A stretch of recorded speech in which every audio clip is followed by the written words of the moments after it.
नमस्कार, भारत समाचार देख रहे हैं। यहाँ पर मैं हूं आपके साथ प्रियव्रत दीक्षित। चलिए खबरों की शुरुआत कर लेते हैं। हरिद्वार से बड़ी खबर, जहां पर घर में घुसकर महिलाओं की पिटाई की गई है। डंडे से 2 महिलाओं की पीटते हुए वीडियो वायरल हुई है, जहां पर महिलाओं ने पुलिस चौकी में सांप की गुहार लगाई है। तो वहीं वीडियो में दिखा दरिंदगी की हदें पार करता हुआ आरोपी पुलिस वीडियो के आधार पर मामले की जांच पड़ताल में जुटी हुई है। थाना कलखल क्षेत्र के ग्राम जगजीतपुर का ये पूरा मामला बताया जा रहा है। तस्वीरों में आप देख सकते हैं किस तरीके से महिलाओं के साथ बर्बरता को अंजाम दिया जा रहा है। और ये देखिए जरा, घर में घुसकर महिलाओं की पिटाई की गई है। संजय पुंडीर हमारे सहयोगी हमारे साथ जुड़ चुके हैं। संजय, क्या अपडेट मिल पा रहा है? इस तरीके से वीडियो बहुत कुछ कहता हुआ नजर आ रहा है। किस तरीके से महिलाओं के ऊपर बर्बरता पूर्वक उनकी पिटाई की गई है, क्या अपडेट आपके पास है संजय? देखिए, हरिद्वार के करकल थाना क्षेत्र का मामला है, जहां जगजीतपुर में एक महिलाओं के साथ पिटाई का वीडियो तेजी से वायरल हो रहा है। हालांकि पूरा मामला कई दिनों से विवाद चल रहा था और उस विवाद के कारण अब मामला इतना जो महिलाओं को पीटता हुआ दिखाई दे रहा है, जिसके बाद जो महिलाएं वो थाने चौकी पहुंची और कहीं ना कहीं इंसाफ की गुहार लगा रही है।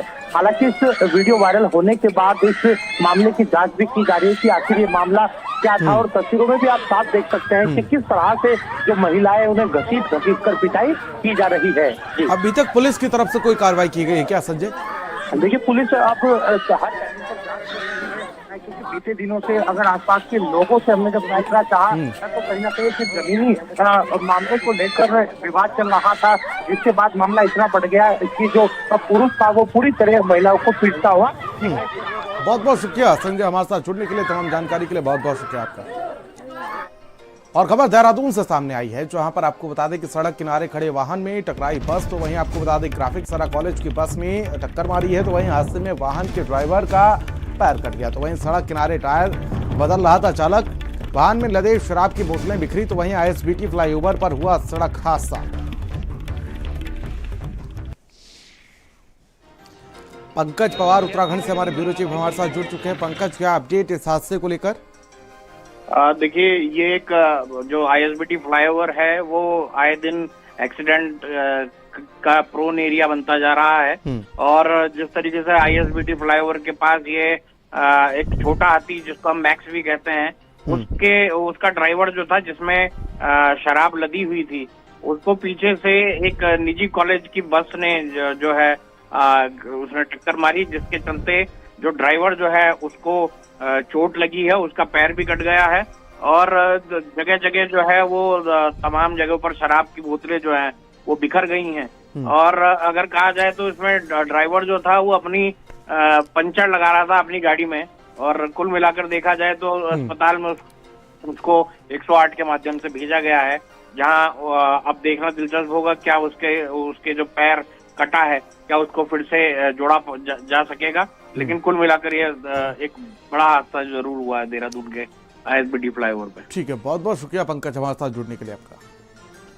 और खबर देहरादून से, जहां पर पहलगाम में आतंकी हमले के बाद उत्तराखंड में मुख्यमंत्री पुष्कर सिंह धामी ने प्रदेश में पढ़ाई कर रहे कश्मीरी छात्रों को हर सुरक्षा का आश्वासन दिया है। सीएम ने कहा कि छात्र उत्तराखंड में पढ़ रहे हैं, सभी की सुरक्षा की जिम्मेदारी हमारी है।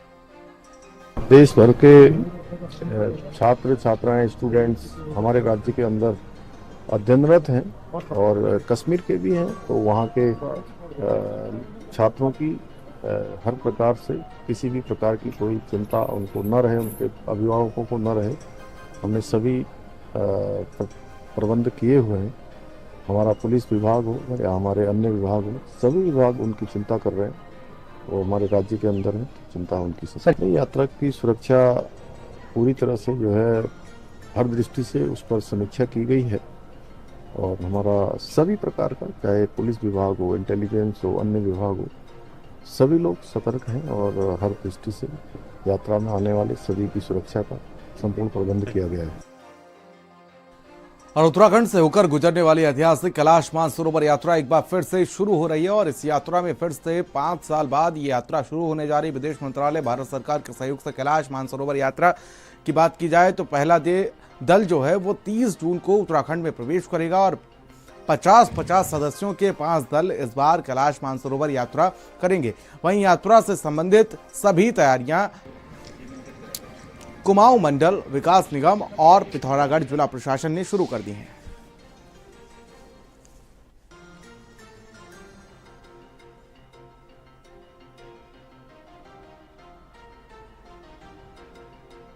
विश्व प्रसिद्ध शिव मंदिर के कपाट यहाँ 2 मई को ओपन होंगे। पीछे पार्वती सरोवर अभी बर्फ में जमा हुआ है, परंतु यहाँ तक आने की जो व्यवस्थाएं हैं वो रोड हम लोगों ने ओपन कर दी है। यहाँ विद्युत और टेलीफोन की सुविधाएं बहाल कर दी गई हैं। तो हम 30 अप्रैल से इनर लाइन परमिट को जारी कर रहे हैं, जिसके आधार पर आप लोग इनर लाइन परमिट का पास बना करके आदि कैलाश और ओम पर्वत की यात्रा कर सकते हैं। इसमें कुमाऊं मंडल विकास निगम, क्योंकि इस तरह से नोडल एजेंसी है जो इसको कराती है और इसके जितनी भी लॉजिस्टिक्स हैं वो उसको देखती है, और इसमें बाकी स्टेक होल्डर जिसमें एडमिनिस्ट्रेशन, गवर्नमेंट, बीआरओ, बहुत हद तक आईटीबीपी, ये सब स्टेक होल्डर्स हैं जो इससे कराते हैं, क्योंकि एक मुश्किल टेरेन में ये यात्रा होती है और इसमें काफ़ी जगह से लोग आते हैं। एक बड़ी हाइट पे होती है जिसमें मेडिकल इश्यूज का भी मामला रहता है, और एक तरह से इंटरनेशनल एक यात्रा है। तो उसकी तैयारी अभी केएमएन ने अपने स्तर पे कर दी है, और पिथौरागढ़ जिला प्रशासन ने भी एक इसकी प्रारंभिक रेकी करवा ली है। वहाँ पे उनकी एक टीम जा चुकी है। बीआरओ से भी मेरी बात हुई है इसमें रोड कंडीशंस को लेके। और चारधाम यात्रा के लिए आज से ऑफलाइन रजिस्ट्रेशन ऋषिकेश स्थित ट्रांसिक सेंटर में शुरू हुआ है। तो वहीं आपको बता दें कि अभी तक ऑनलाइन पंजीकरण चल रहा था। इसके अलावा 25 मोबाइल टीमें लगाई गई हैं जो आपको बता दें कि लोगों को मदद करेंगे, और साथ ही साथ ट्रांजिट कैंप परिसर में रजिस्ट्रेशन शुरू हुआ है और यहाँ पर आपको बता दें कि लोग पहुँच रहे हैं, और जो लोग ऑनलाइन रजिस्ट्रेशन नहीं करा सके वो ऑफलाइन रजिस्ट्रेशन करा रहे हैं। 24 काउंटर ऑफलाइन पंजीकरण के लिए शुरू कर दिए गए हैं। हम यात्रा 30 अप्रैल से हमारी शुरू हो रही है, और गंगोत्री यमुनोत्री जी के कपाट खुल रहे हैं, 2 को केदारनाथ जी के और 4 को बद्रीनाथ जी के। हमारी जो ऑन स्पॉट रजिस्ट्रेशन की ऑफलाइन व्यवस्था थी वो आज से प्रारंभ हो गई है, आप लोग स्वयं देख सकते हैं। और आज अभी जब हम आपके साथ बात कर रहे हैं ऋषिकेश से करीब 1500 रजिस्ट्रेशन हो गए हैं, और हरिद्वार से 900 रजिस्ट्रेशन हो चुके हैं। बाबा केदारनाथ की दिव्य पंचमुखी ज्वल विग्रह डोली ने सेना के बैंड की भक्तिमय धुनों के साथ शीतकालीन गद्दी स्थल ओंकारेश्वर मंदिर उखीमठ से केदारनाथ धाम के लिए प्रस्थान किया, और इससे पहले पंचमुखी उत्सव मूर्ति को पंच स्नान करवाया गया तथा डोली में विराजमान कर साज सज्जा की गई। इस अवसर पर ओंकारेश्वर मंदिर उखीमठ के भव्य रूप से फूलों से सजाया गया। साथ ही बड़ी संख्या में श्रद्धालु दर्शन के लिए पहुंचे। केदार की जो है डोली कल प्रातःकालीन 9 बजे यहाँ से मूव करेगी, और कल गुप्तकाशी में स्टे करेगी, और उसके बाद परसों फाटा में और फिर गौरीकुंड में, और 1 मई को बाबा केदार की डोली श्री केदार धाम में पहुँच जाएगी, और 2 मई को प्रातःकालीन 6 बजे बाबा केदार के कपाट विधिवत पूजा अर्चना के साथ खुलेंगे। और इस बार मुझे लगता है कि भीड़ की संख्या काफ़ी ज़्यादा रहेगी। पिछले साल अगर मैं पूरे 4 धाम की बात करूँ तो लगभग 48 लाख आए, लेकिन इस बार जो अनुमान है लगभग 60 लाख से ज़्यादा लोग जो है श्रद्धालु दर्शन करेंगे। और हमारी केटीसी की तरफ से पूरी जो व्यवस्था है चाक चौबंद कर दी। हमारे गेस्ट हाउस हैं हमने अच्छी तरह कर लिए, भंडारा वगैरह हम सब लोग लगा रहे हैं, और प्रशासन, जिला प्रशासन और शासन का इसमें पूरा सहयोग है। 2 मई को केदारनाथ धाम के कपाट खुलने से पहले इसे फूलों से सजाया जा रहा है। आपको बता दें कि इस बार 40 क्विंटल फूलों से केदारनाथ मंदिर को सजाया जा रहा है, और जिससे मंदिर और भव्य और आकर्षक दिखाई दे।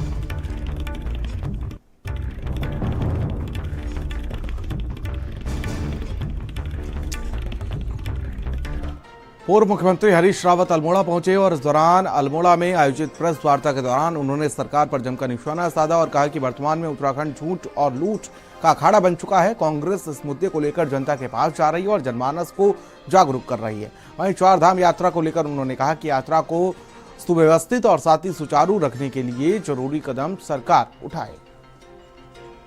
देखिए, बड़ी बड़ी बातें हो रही हैं, हम उम्मीद करते हैं, लेकिन हमने कुछ सुझाव दिए हैं इनको।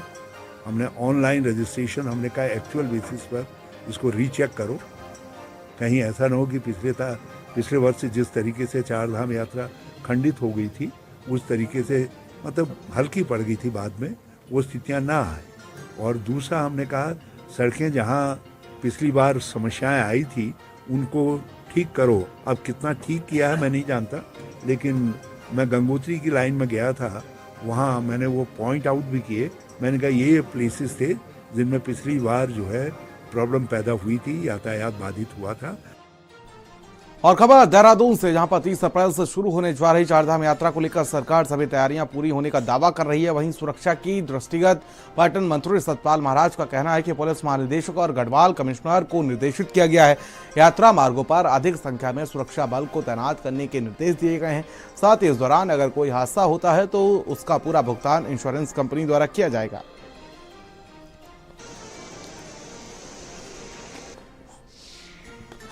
सिक्योरिटी हम और तेज करने जा रहे हैं। मैं डीजी पुलिस से और गढ़वाल कमिश्नर से हिदायत दे रहा हूं कि काफी और भी जो है सिक्योरिटी को तैनात करें।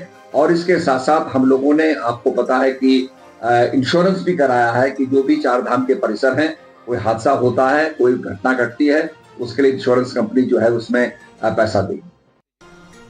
देहरादून से खबर है, जहां पर चारधाम यात्रा को लेकर सभी विभागों ने अपनी तैयारियां तेज कर दी हैं। चारधाम यात्रा मार्गों की सुव्यवस्था की संपूर्ण जिम्मेदारी पीडब्ल्यूडी विभाग की है और विभाग की तरफ से यात्रा को लेकर सभी तैयारियां पूरी की जा चुकी हैं। चाहे पैचवर्क का कार्य हो या फिर यात्रा मार्ग के चौड़ीकरण का कार्य हो, श्रद्धालुओं को सहूलियत देने की दृष्टि से हर पुख्ता इंतजाम किए जा चुके हैं। फिलहाल यमुनोत्री मार्ग पर भी जो बीआरओ की तरफ से किया जा रहा है, अब तक अधूरा है।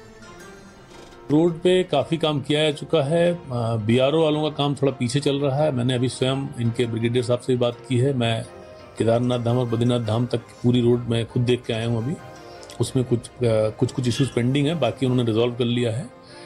NHIDCL का एक नंद प्रयाग में जो एक स्लाइड वाला जोन है, उस पर काम चल रहा है। उस पर रोड हम इतना चौड़ा करना चाह रहे हैं जिससे कि दोनों तरफ से गाड़ी निकलती रहे।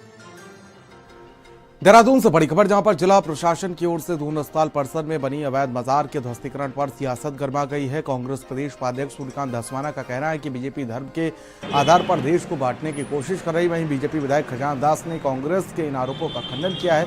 खजान दास का कहना है कि जांच में सही साक्ष्य प्रस्तुत न करने पर जिला प्रशासन ने कार्रवाई की है।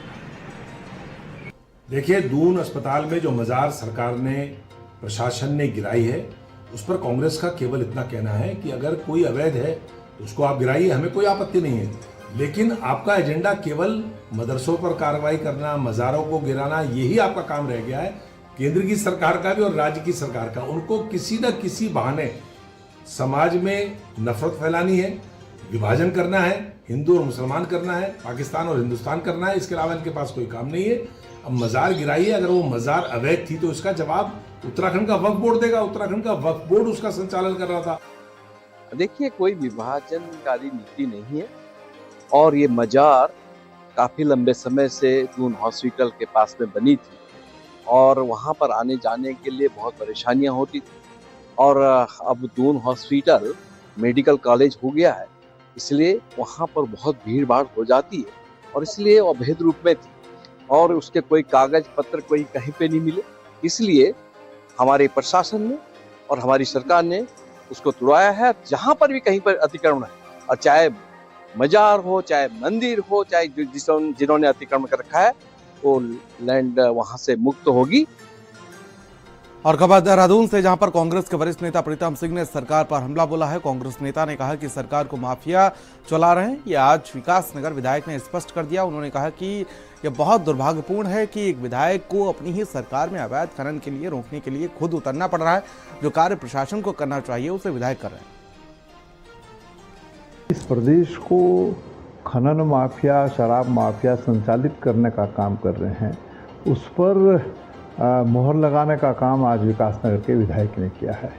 हालात बद से बदतर हैं। जो कार्य जो है पुलिस को करना चाहिए था, खनन विभाग को करना चाहिए था, वो ना तो पुलिस कर रही, ना खनन कर रही है, विधायक को स्वयं करना पड़ रहा है। तो इससे अंदाज़ा लगता है कि विकासनगर क्षेत्र में खनन माफिया जो है अपना राज चलाने का काम कर रहे हैं, जो बहुत खेदजनक है। और खबर देहरादून से, जहां पर नगर से देहात तक चला पुलिस का सत्यापन अभियान, जहां पर बाहरी व्यक्तियों के सत्यापन के लिए अभियान चलाया गया है। 800 से अधिक बाहरी व्यक्तियों, किराएदारों का सत्यापन कराया गया है। 162 भवन और दुकान के स्वामियों के विरुद्ध चालान की कार्रवाई की गई है। कार्रवाई करते हुए 16 लाख रुपए से ज्यादा का जुर्माना वसूला गया है। 130 से अधिक संदिग्धों को थाने लाकर पूछताछ की गई। 44 संदिग्धों का चालान कर वसूला गया 14,000 का जुर्माना। उधम सिंह नगर से बड़ी खबर, जहां पर गल्ला मंडी क्षेत्र में डबल मर्डर से सनसनी फैली हुई है। दुकान कब्जाने के विवाद में पिता पुत्र की हत्या की गई है और एक पक्ष ने दोनों को गोली मारकर मार डाला। तो वहीं मौके पर पहुंची पुलिस ने दोनों के शव बरामद किए हैं। एसपी और एसएसपी ने वारदात का निरीक्षण किया है। तो वहीं रुद्रपुर कोतवाली के गल्ला मंडी क्षेत्र में डबल मर्डर की वारदात से सनसनी फैली हुई है। प्रॉपर्टी का मामला चल रहा सामने और ये प्रॉपर्टी बैंक में मॉर्गेज थी और बैंक से मॉर्गेज के बाद ऑक्शन में उन्होंने ली, ऐसी जानकारी मिल रही है। और जब वो कब्जा लेने के लिए आए, न्यायालय से जीत गए, तो उसके बाद ही घटनाक्रम घटित हुआ है। ये भविष्य के घर में और पुलिस की जांच का विषय है कि किस प्रकार से गुरमेश सिंह और उसके पुत्र मनप्रीत की हत्या हो गई। 2 लोग मौके पे एक्सपायर कर गए और कौन लोग मारने वाले हैं ये जांच पड़ताल में क्लियर होगा। ये दुकान के एक विवाद को लेकर 2 पक्षों में कल रात को लड़ाई हुई, जिसमें फायर हुआ, एक व्यक्ति की मौके पर मौत हो गई और दूसरे व्यक्ति को हॉस्पिटल ले जाया गया, वहाँ उसकी डेथ हुई है और दोषियों को जल्दी पकड़कर और उनके खिलाफ जेल भेजा जाएगा। जम्मू कश्मीर के पहलगाम में हुई घटना से पूरे देश में आक्रोश का माहौल है। वहीं इस आतंकवादी हमले के विरोध में सितारगंज शहर के समस्त पत्रकारों ने पाकिस्तान का पुतला फूंका और साथ ही पत्रकारों ने भारत सरकार से पाकिस्तान को मुंहतोड़ जवाब देने की मांग की है। आपको बता दें कि सोमवार दोपहर शहर के मुख्य चौक पर पत्रकारों ने एकत्रित होकर पाकिस्तान के खिलाफ जमकर नारेबाजी की, साथ ही पाकिस्तान मुर्दाबाद और आतंकवाद मुर्दाबाद के नारे भी लगाए। पहलगाम में बीते दिनों 27 पर्यटकों को जिनकी आतंकवादियों ने गोली चलाकर हत्या कर दी थी, तो एक निंदनीय घटना है और भारत सरकार को इस पर कड़ा सा कदम उठाना चाहिए। और हमारे यहाँ सितारगंज में सभी समस्त पत्रकारों ने इकट्ठा होकर मेन चौराहे पे एकत्र होकर और पुतला दहन किया है और काफी रोष जताया है। ये बहुत बड़ी बात है, सब पत्रकार एक साथ खड़े होकर और भारत सरकार से भारत की जनता को न्याय देने की बात कर रहे हैं। निर्दोष हमारे हिंदुस्तानियों को जो मारा गया है उसकी हम घोर निंदा करते हैं और भारत सरकार से ये मांग करते हैं कि तत्काल ऐसे आतंकवादियों के खिलाफ और पाकिस्तान के खिलाफ कठोर से कठोर कदम उठाए। आज सितारगंज में पत्रकार संगठन ने, पत्रकार साथियों ने संयुक्त रूप से यहाँ पाकिस्तान और आतंकवाद का पुतला फूंका है। जम्मू कश्मीर के पहलगाम में आतंकवादियों के निर्दोष और निहत्थे पाठकों के साथ बर्बरतापूर्ण नरसंहार के खिलाफ देश की जनता में रोष व्याप्त है, जिसके चलते उधम सिंह नगर के काशीपुर में व्यापार मंडल तथा विभिन्न राजनीतिक और सामाजिक संगठनों के द्वारा बाजार बंद रखा गया। इस दौरान व्यापारियों ने अपने प्रतिष्ठान पूर्ण रूप से बंद रखे। तो वहीं मोहल्ला किला के मुख्य बाजार होते हुए महाराणा प्रताप चौक तक एक आक्रोश रैली का आयोजन किया गया। देखिए, पूर्व सैनिक संगठन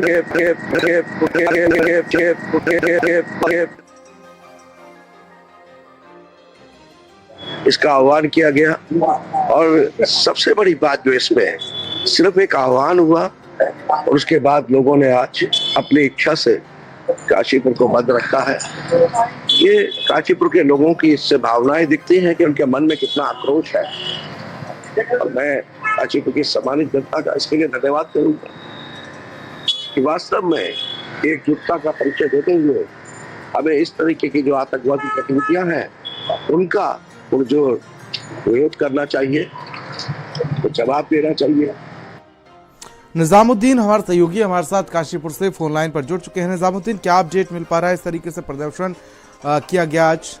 बता दूं कि पहलगांव वाले मामले को लेकर जहां पूरे देश में आक्रोश है और वही कहीं न कहीं दिल को झंझोड़ देने वाली जो घटना सामने आई है उस पर लेकर काशीपुर में भी लोगों ने आक्रोश व्यक्त किया है। वहां पर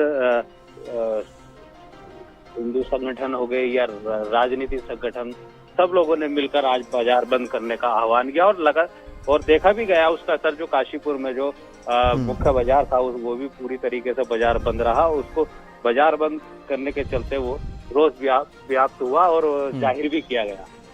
बहुत बहुत शुक्रिया हमारे साथ जुड़ने के लिए निजामुद्दीन आपका। चलिए खबरों में आगे बढ़ेंगे और खबर चारधाम यात्रा को लेकर है, जहां पर आपको बता दें कि चारधाम यात्रा में पहुंचने वाले तीर्थयात्रियों से डीएम सविन बंसल ने अपील की है और कहा कि सभी तीर्थयात्री शासन प्रशासन द्वारा बनाए गए नियमों का पालन करें, जिससे यात्रा से जुड़ी तमाम सुविधाएं तीर्थयात्रियों को प्रशासन की ओर से उपलब्ध कराई जा सके। हम यही अपील करना चाहेंगे अपने समस्त जिले की प्रशासनिक टीम के बिहाफ पर कि हमारा पर्पस यही है कि आपको सभी सुविधाएं समान रूप से मिलती रहें और आप टाइमली अपने गंतव्य स्थान तक पहुंच जाएं। पर आप सबसे रिक्वेस्ट है कि जो नियम कानून बनाए गए हैं और जो डिसिप्लिन ऑब्जर्व करना है उसमें आप भी कोऑपरेट करें, जिससे यहाँ के ऑफिशियल्स को आपकी सुविधा के लिए आसानी हो सके। हरिद्वार से बड़ी अपडेट, जहां पर सड़क पर पाकिस्तान के पोस्टर चिपकाए गए। पोस्टर के ऊपर से लोग निकल रहे हैं और साथ ही वाहनों को निकाल रहे हैं। हरिद्वार स्थित भगत सिंह चौक पर पोस्टर चिपकाए गए हैं और देखिए जरा किस तरीके से पोस्टर चिपकाए गए हैं, जहां पर लोग निकल रहे हैं और वाहनों को निकाला जा रहा है। रुड़की से बड़ी खबर, जहां पर पुलिस ने 2 वारंटी गिरफ्तार किए, साथ ही कोर्ट में पेश न होने पर गिरफ्तार किया गया है। दोनों को पुलिस ने कोर्ट में पेश किया। गंगानहर कोतवाली इलाके का ये पूरा मामला बताया जा रहा है।